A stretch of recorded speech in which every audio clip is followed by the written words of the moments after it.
नमस्कार दोस्तों, सुदर्शन एकेडमी में आप सबका स्वागत है। आज का हमारा टॉपिक है सिंपल एंड कंपाउंड इंटरेस्ट। तो सिंपल एंड कंपाउंड इंटरेस्ट इस चैप्टर से रिलेटेड इंपॉर्टेंट फॉर्मूलाज आज हम इस वीडियो में देखेंगे। तो हमारा फर्स्ट फॉर्मूला है व्हेन इंटरेस्ट इज कैलकुलेटेड पर half year in A compound interest then rate of interest must be divided by 2 and time must be multiplied by 2।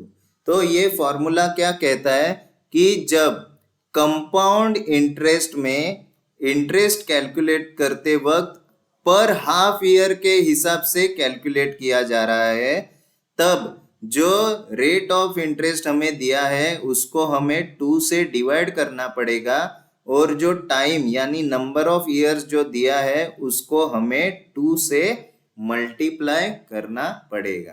तो इसको समझने के लिए हम एक क्वेश्चन देखते हैं। हमारा क्वेश्चन है find the amount which ₹60,000 will become in 1.5 year at 4% per annum if the interest is being compounded half yearly। तो हमें प्रिंसिपल अमाउंट दिया है 60,000 और उसको हम 1.5 ईयर के लिए इन्वेस्ट कर रहे हैं और रेट ऑफ इंटरेस्ट दिया है 4%। तो अगर ये इंटरेस्ट पर हाफ ईयर के हिसाब से कैलकुलेट हो रहा है तो हमें अमाउंट फाइंड आउट करना है।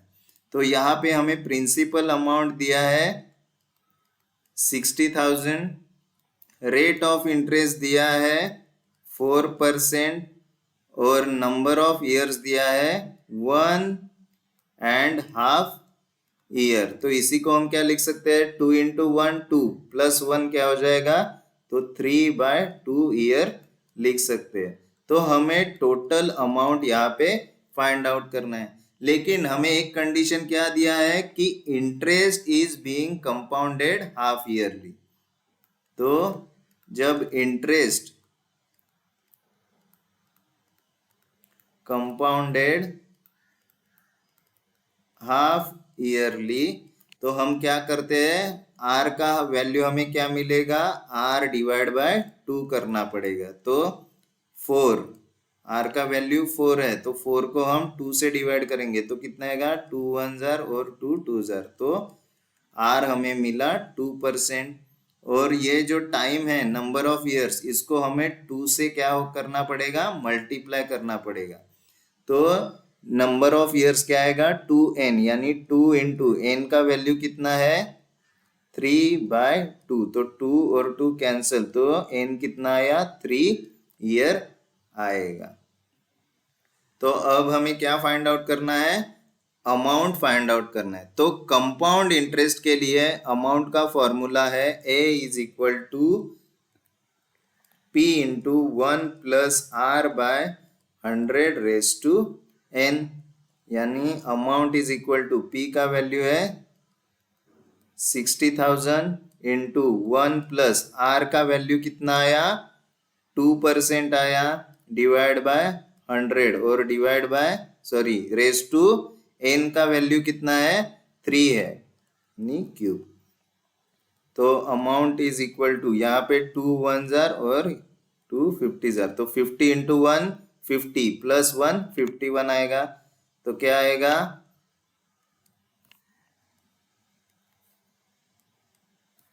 तो यहाँ पे अमाउंट का वैल्यू हमें क्या मिलेगा 60,000 इंटू 51/50 द होल क्यूब आएगा। तो हम क्या लिख सकते हैं, amount is equal to 60,000 into 51/50 into 51/50 into 51/50। तो 0 0 0 कैंसिल 0 0 0 कैंसिल। तो 5 1 जार और 5 12 जार 60। तो अमाउंट का वैल्यू क्या बनेगा 12 into 51 into 51 into 51 51 into 51 into 51 और डिवाइड बाय 5 इंटू 5 कितना आएगा 25। तो अमाउंट का वैल्यू क्या आएगा 1591 1812 और डिवाइड बाय 25। तो ये इक्वेशन जब हम सॉल्व करेंगे तो अमाउंट हमें मिलेगा 63,672.48। तो इस तरह से हमें अमाउंट का वैल्यू मिल जाएगा। यानी अगर 60,000 हम इन्वेस्ट कर रहे हैं 1.5 ईयर के लिए 4% के इंटरेस्ट रेट से, और अगर वो इंटरेस्ट पर हाफ ईयरली कैलकुलेट हो रहा है तो हमें टोटल अमाउंट 63,672.48 इतना मिलेगा। नेक्स्ट फॉर्मूला है व्हेन इंटरेस्ट इज कैलकुलेटेड पर quarter in a compound interest, then rate of interest must be divided by 4 and time must be multiplied by 4। तो ये फॉर्मूला भी पिछले फॉर्मूले जैसा ही है, लेकिन क्या कहा है कि कंपाउंड इंटरेस्ट में जब इंटरेस्ट पर क्वार्टर के हिसाब से कैलकुलेट हो रहा है तो हमें रेट ऑफ इंटरेस्ट को 4 से डिवाइड करना पड़ेगा और टाइम को 4 से मल्टीप्लाई करना पड़ेगा।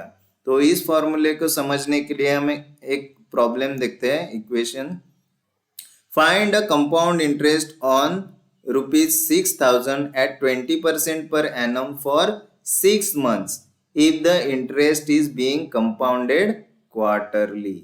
तो क्वेश्चन क्या कहता है कि अगर हमने 6,000 रुपीज 20% के रेट के हिसाब से इन्वेस्ट किए पर एनम, तो लेकिन कितने महीने के लिए, 6 मंथ्स के लिए इन्वेस्ट किए, लेकिन यहाँ पे जो रेट इंटरेस्ट है वो कैसे कैलकुलेट किया जा रहा है, पर क्वार्टर के हिसाब से कैलकुलेट हो रहा है। तो हमें कंपाउंड इंटरेस्ट कितना मिलेगा ये पूछा है। तो यहाँ पे प्रिंसिपल अमाउंट कितना है, 6,000 रुपीज है, रेट ऑफ इंटरेस्ट 20% दिया है, और एन यानी नंबर ऑफ ईयर्स कितना है, 6 मंथ दिया है।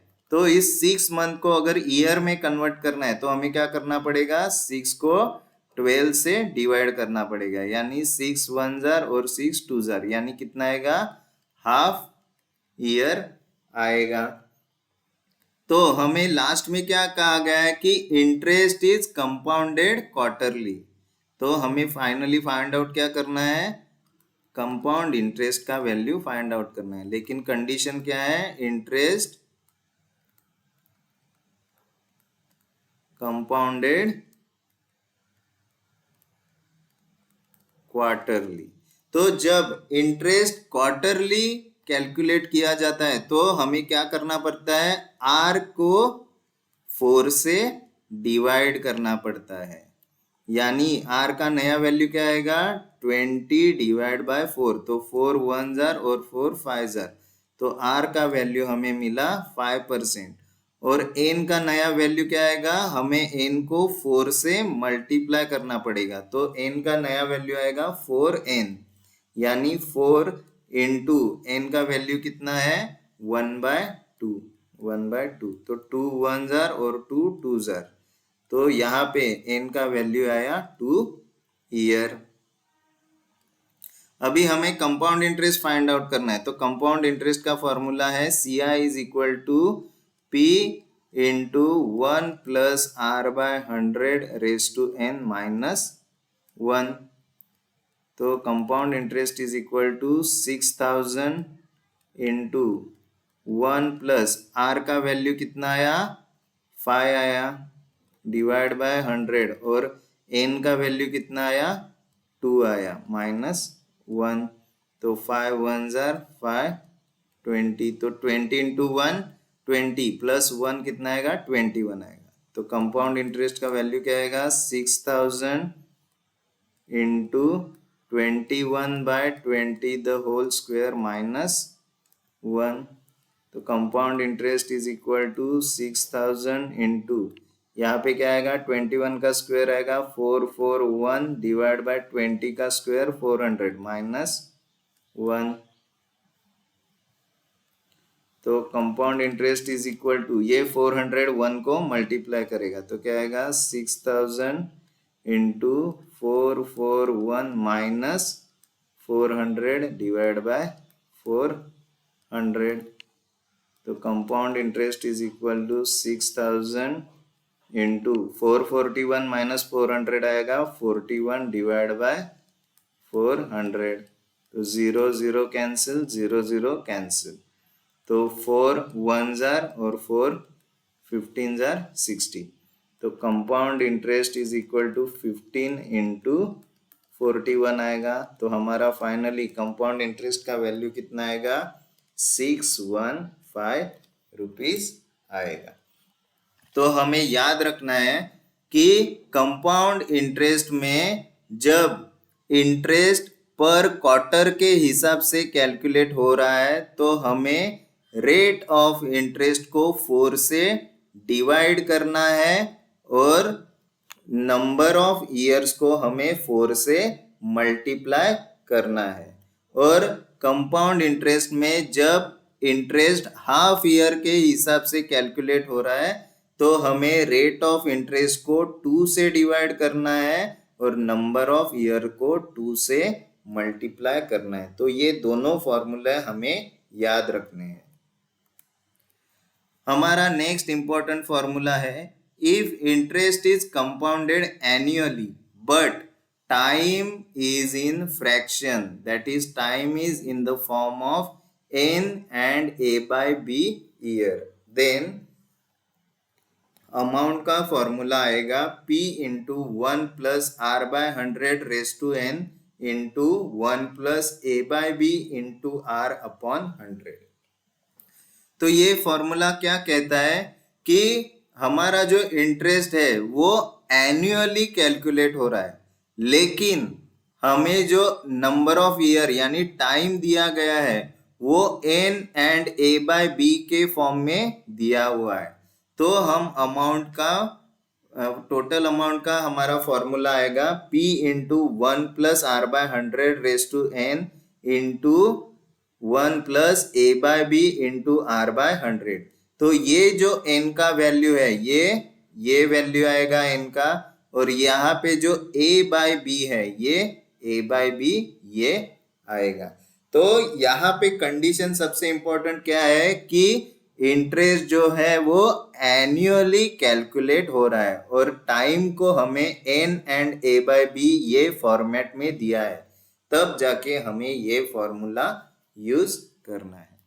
तो इसको समझने के लिए क्वेश्चन देखते हैं find the compound interest on ₹2000 at 15% per annum for 2 year and 4 months compounded annually. तो यहाँ पे इंटरेस्ट एनुअली कंपाउंड हो रहा है और हमें नंबर ऑफ ईयर ये फॉर्मेट में दिया है तो हमें टोटल अमाउंट फाइंड करने के लिए ये फॉर्मूला यूज करना पड़ेगा।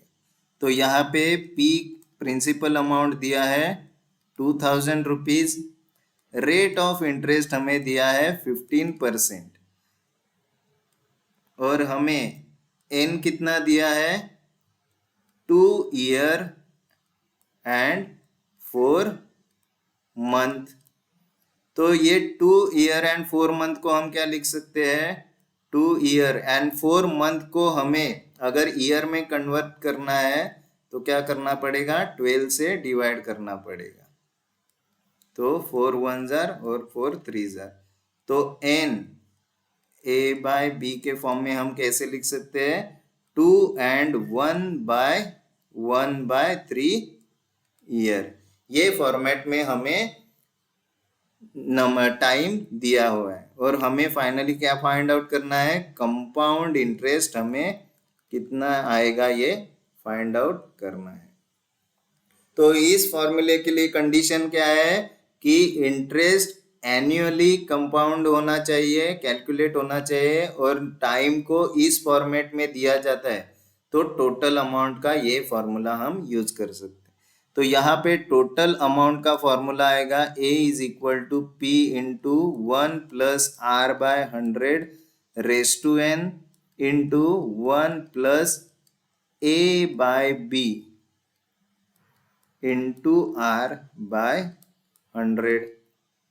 तो यहाँ पे ए का वैल्यू आएगा, पी का वैल्यू हमें दिया है 2000 इंटू 1 प्लस आर का वैल्यू कितना है, आर का वैल्यू है 15%, तो 15 डिवाइड बाय 100 और रेस टू एन। तो यहाँ पे हमें एन का वैल्यू कितना दिया है, 2 दिया है। यहाँ पे एन का वैल्यू कितना है, 2 है, और इंटू 1 प्लस ए बाय बी का वैल्यू कितना है, ए बाय बी का वैल्यू है 1/3। तो क्या आएगा, 1/3 इंटू आर का वैल्यू है 15 और डिवाइड बाय 100। तो 5 3 जार 15, 5 20 जार 100, और यहाँ पे 3 1 जार और 3 5 जार 15 और 5 1 जार 5 20 जार। तो अमाउंट कितना आएगा, 2000 इंटू 20 इंटू 1 क्या आएगा, 20 प्लस 3 कितना आएगा, 23। तो 23 डिवाइड बाय 20 का स्क्वायर इंटू ये 20 इंटू 1 20 प्लस यहाँ पे क्या आएगा 1, तो 20 इंटू 1 प्लस 1 कितना आएगा, 21 डिवाइड बाय 20। तो यहाँ पे हम क्या लिख सकते हैं, amount is equal to 2000 into 23/20 into 23/20, क्योंकि ये स्क्वायर है, और इंटू क्या आएगा 21/20। तो 0 0 0 कैंसिल, 0 0 0 कैंसिल, 2 कैंसिल 2 कैंसिल। तो यहाँ पे अमाउंट का वैल्यू कितना आया, 23 इंटू 23 इंटू 21 और डिवाइड बाय क्या आएगा, 2 इंटू 2 कितना आएगा, 4 आएगा। तो अमाउंट का वैल्यू यहाँ पे कितना आएगा, 23 इंटू 23 इंटू 21 का वैल्यू कितना आएगा, 11109 और डिवाइड बाय 4।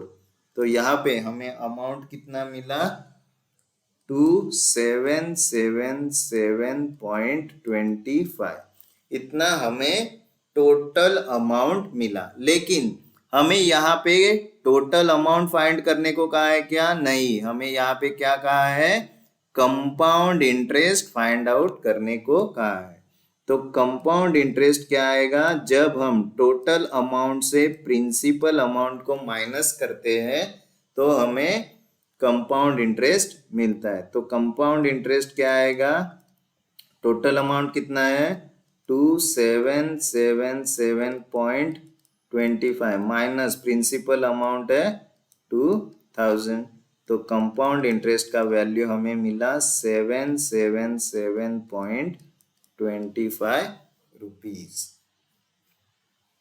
तो हमें क्वेश्चन के आंसर टिक करने से पहले एग्जैक्टली हमें क्या फाइंड आउट करने को कहा है ये एक बार चेक करना है, और तभी हमें क्वेश्चन का आंसर टिक करना है। जानबूझ के हमें कंफ्यूज करने के लिए ये अमाउंट भी ऑप्शन में दिया जाएगा, लेकिन क्वेश्चन में हमें ये अमाउंट फाइंड आउट करने को नहीं कहा है, बल्कि हमें कंपाउंड इंटरेस्ट फाइंड आउट करने को कहा है। नेक्स्ट फॉर्मूला है, when rate of interest for 3 consecutive years are R1%, R2% and R3% respectively, then total amount is equal to P into 1 plus R1 by 100 into 1 plus R2 by 100 into 1 plus R3 by 100। तो अगर हमें किसी भी amount के लिए rate of interest 3 total consecutive यानी एक के बाद एक ऐसे total 3 consecutive rate of interest दिए जाते हैं, तो टोटल अमाउंट फाइंड करने का फॉर्मूला है P into 1 plus R1 by 100 into 1 plus R2 by 100 into 1 plus R3 by 100। तो ये फॉर्मूला को समझने के लिए एक क्वेश्चन देखते हैं। What sum of money at compound interest will amount to rupees 4499.04 in 3 years if the rate of interest is 3% for first year, 4% for second year and 5% for third year. तो हमें क्या पूछा गया है कि अगर हमने कुछ अमाउंट यानी प्रिंसिपल अमाउंट 3 साल के लिए बैंक में रखा, तो हमें फर्स्ट ईयर के लिए 3% का इंटरेस्ट रेट मिला, सेकेंड ईयर के लिए 4% का इंटरेस्ट रेट मिला और थर्ड ईयर के लिए 5% का इंटरेस्ट रेट मिला। तो हमें टोटल अमाउंट लास्ट में कितना मिलेगा? 4499.04। तो वो प्रिंसिपल अमाउंट क्या है ये हमें पूछा गया है। तो यहाँ पे हमें क्या दिया है? टोटल अमाउंट कितना दिया है? 4499.04 दिया गया है। रेट ऑफ इंटरेस्ट 1 कितना है? 3%। रेट ऑफ इंटरेस्ट 2 कितना है? 4%। और रेट ऑफ इंटरेस्ट 3 है 5%। तो इसका प्रिंसिपल अमाउंट कितना है ये हमें पूछा गया है। तो प्रिंसिपल अमाउंट फाइंड आउट करने के लिए जब हमें 3 कंसेक्यूटिव रेट ऑफ इंटरेस्ट दिए जाते हैं तो टोटल अमाउंट का हमारा फॉर्मूला है A is equal to P into 1 plus R1/100 into 1 plus R2/100 into 1 plus R3/100।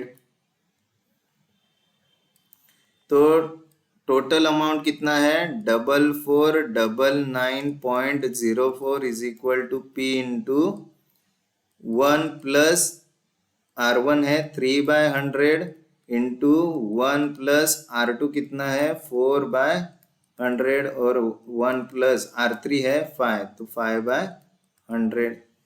तो 4499.04 is equal to P into 100 into 1 आएगा 100 प्लस 3 कितना आएगा? 103/100 आएगा। 100 इंटू 1 100 प्लस 4 104 और डिवाइड बाय 100 आएगा। और 100 इंटू 1 100 प्लस 5 105/100 आएगा। तो यहाँ पे क्या होगा? 5 से डिवाइड करेंगे तो 5 2s 5 1s और 5 2s 20। अगर हम यहाँ पे किससे डिवाइड करेंगे?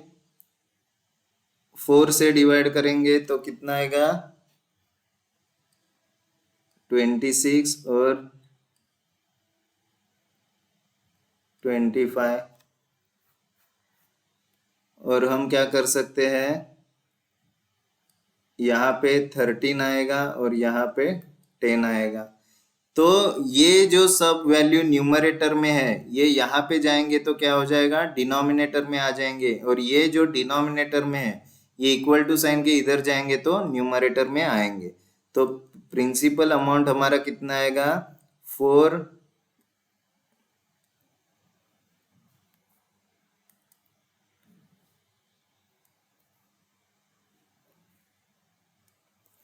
तो प्रिंसिपल अमाउंट आएगा 4499.04 इंटू ये जो डिनोमिनेटर में है ये क्या हो जाएगा? मल्टीप्लाई हो जाएगा। तो 100 इंटू 25 इंटू 10 और डिवाइड बाय क्या आएगा? ये जो न्यूमरेटर में है ये यहाँ पे डिनोमिनेटर में आ जाएंगे। 103 इंटू 13 इंटू 21।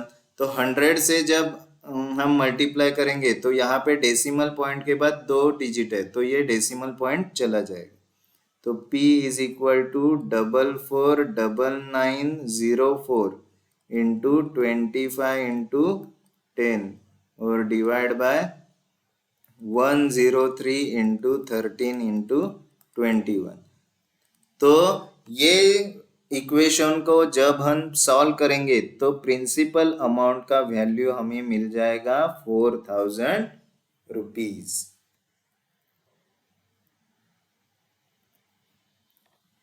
तो नेक्स्ट हमारा इंपॉर्टेंट फॉर्मूला है the difference between compound interest and simple interest obtain on ₹P यानी प्रिंसिपल अमाउंट एट R% यानी rate of interest per annum for 2 year is P is equal to P into R by 100 the whole square, and for 3 year is P R square into 300 plus R upon 100 cube. तो ये formula हमें क्या कहता है कि जब हमें principal amount P दिया है और रेट ऑफ इंटरेस्ट R दिया है, तो अगर नंबर ऑफ ईयर्स 2 ईयर है तो compound interest and simple interest का डिफरेंस हमें ये फॉर्मूला से मिल जाएगा। अगर नंबर ऑफ ईयर 2 है तो कंपाउंड इंटरेस्ट और सिंपल इंटरेस्ट का डिफरेंस हमें कौन से फॉर्मूला से मिल जाएगा? P into R by 100 the whole square. और अगर नंबर ऑफ ईयर हमें 3 ईयर दिया गया है तो कंपाउंड इंटरेस्ट और सिंपल इंटरेस्ट का डिफरेंस हमें P into R square into 300 plus R upon 100 cube इस फॉर्मूला से मिल जाएगा। जब नंबर ऑफ ईयर 3 ईयर है तो compound interest and simple interest का डिफरेंस हमें P R square into 300 plus R upon 100 cube इस फॉर्मूला से मिल जाएगा। तो ये यहाँ पे हमें 2 फॉर्मूले दिए हैं, तो इनको समझने के लिए हम एक क्वेश्चन देखते हैं। The difference between simple and compound interest calculated on same amount at 10% per year for 3 year is 15.50. The amount was. तो हमें दिया गया है कि कोई एक प्रिंसिपल अमाउंट के ऊपर अगर हमें 10% का इंटरेस्ट रेट मिल रहा है तो सिंपल इंटरेस्ट और कंपाउंड इंटरेस्ट का डिफरेंस हमें कितना दिया है? 15.50 दिया है, जो कि है 3 इयर्स के लिए। तो हमें वो प्रिंसिपल अमाउंट फाइंड आउट करना है। तो यहाँ पे क्या दिया है? Compound interest minus simple interest, तो इन दोनों का डिफरेंस हमें दिया है 15.50 रुपीज, और नंबर ऑफ इयर्स दिया है 3 ईयर। तो और रेट ऑफ इंटरेस्ट हमें दिया है 10%। तो हमें क्या फाइंड आउट करना है? प्रिंसिपल अमाउंट फाइंड आउट करना है। तो 3 ईयर के लिए compound interest and simple interest के डिफरेंस का फॉर्मूला हमें क्या दिया है? P R square into 300 plus R upon 100 cube. तो 3 ईयर के लिए for 3 year compound interest minus simple interest is equal to P R square into 300 plus R upon 100 cube. तो कंपाउंड इंटरेस्ट और सिंपल इंटरेस्ट का difference कितना दिया है? 15.50 दिया है, इज इक्वल टू P का वैल्यू हमें फाइंड आउट करना है। R का वैल्यू कितना है? 10 है, तो 10 का स्क्वायर इंटू 300 प्लस R का वैल्यू 10 डिवाइड बाय 100 क्यूब। तो क्या आएगा? 15.50 is equal to P into 10 का स्क्वायर आएगा 100 इंटू 300 प्लस 10 310 डिवाइड बाय 100 का क्यूब। तो P का वैल्यू हमें क्या मिल जाएगा? ये जो 100 क्यूब है ये यहाँ पे जाके मल्टीप्लाई हो जाएगा, और 100 एंड इंटू 310 यहाँ पे जाके डिवाइड हो जाएगा। तो 15.50 इंटू 100 इंटू 100 इंटू 100 और डिवाइड बाय, ये 3 बार 100 क्यूब लिखा क्योंकि यहाँ पे 100 क्यूब है, और डिवाइड बाय ये 100 और 310 डिनोमिनेटर में आ जाएंगे, तो 100 इंटू 310। तो 100 कैंसिल हुआ, 100 कैंसिल हुआ। तो ये 100 अगर यहाँ पे मल्टीप्लाई हो जाएगा तो डिजिट डेसिमल पॉइंट के बाद 2 डिजिट है, तो ये डेसिमल पॉइंट कैंसिल हो जाएगा। तो P का वैल्यू कितना आएगा? 1550। तो ये 100 यहाँ पे मल्टीप्लाई हो गया, तो बचा ये 100 इंटू 100 डिवाइड बाय 310, तो 0 और 0 कैंसिल, और 31 वन जा और 31 5 आर 155, तो P का वैल्यू आएगा ये 5 मल्टीप्लाई बाय ये 100, तो प्रिंसिपल अमाउंट यहाँ पे हमें मिला 500 रुपीज। तो यहाँ पे हमें ध्यान देना है कि ये जो कंपाउंड इंटरेस्ट और सिंपल इंटरेस्ट का जो डिफरेंस हमें दिया जाता है, ये अगर 3 इयर्स के लिए है तो हमें ये फॉर्मूला यूज करना है, और अगर कंपाउंड इंटरेस्ट और सिंपल इंटरेस्ट का डिफरेंस हमें 2 ईयर के लिए दिया जाता है तो ये फॉर्मूला हमें यहाँ पे यूज करना है। तो आई होप कि हमने अभी तक जितने भी कंपाउंड इंटरेस्ट और सिंपल इंटरेस्ट के फॉर्मूले देखे ये आपको ठीक से समझ में आए होंगे। तो इस वीडियो को लाइक करें, शेयर करें और हमारे सुदर्शन एकेडमी चैनल को सब्सक्राइब करें। Thank you, all the best.